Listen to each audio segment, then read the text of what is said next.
এই তো পেয়ে গেলাম একটা টাকার খাম, এর ভিতরে নিশ্চয়ই টাকা আছে, কেউ দেখার আগে লুকিয়ে পড়ি। আড়ালে এসে পড়লাম, এখন খামটা খুলে দেখি এর ভিতরে কত টাকা আছে। ওয়াও, অনেক টাকা। আরে এই টাকাটা নিয়ে দোকানে যাই আর দোকান থেকে অনেক অনেক মজা কিনে আনি আর তারপর বসে বসে মজা করে খাবো। ওই দোকানদার, আমি ডলার নিয়ে এসেছি, আমাকে মজা দাও। আরে আমি ডলার মলার নেই না, আমাকে টাকা দিয়ে তারপরে মজা দিব। আরে দোকানদার, আমি তো টাকাই নিয়ে এসেছি, দাঁড়াও তোমাকে আমি টাকাটা দেখাচ্ছি, দরজাটা বন্ধ করে। আরে ঠিক আছে ঠিক আছে, আগে টাকা দিয়ে তারপরে তোকে মজা দিব, কোনো সিটারি মেটারি চলবে না আমার এখানে। দাঁড়াও, দরজাটা বন্ধ করে আসি, আবার কেউ যেন এসে দেখে ফেললে তারপরে সমস্যা হতে পারে। এই দেখো, লক্ষ টাকার ডলার। আরে তুই কি আমাকে বোকা বোঝাচ্ছিস নাকি? এটা তো একটা খাম দেখা যাচ্ছে, এর ভিতরে তো কিছুই নাই মনে হচ্ছে। আরে তুমি আমার কথা বিশ্বাস করছো না?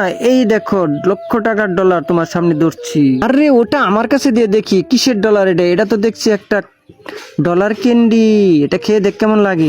আরে তুমি আমার ডলারটা খেয়ে ফেলে দাও আমার কাছে দেখি, আমি আবার খেয়ে দেখি কেমন লাগে। আম আম আম আম, দারুণই তো, আসলেই তো ডলার ক্যান্ডি এটা। এই ডলার ক্যান্ডি খেতে খেতে চলে গেলাম। বন্ধুরা, তোমরা লাইক সাবস্ক্রাইব কমেন্ট করে দিও।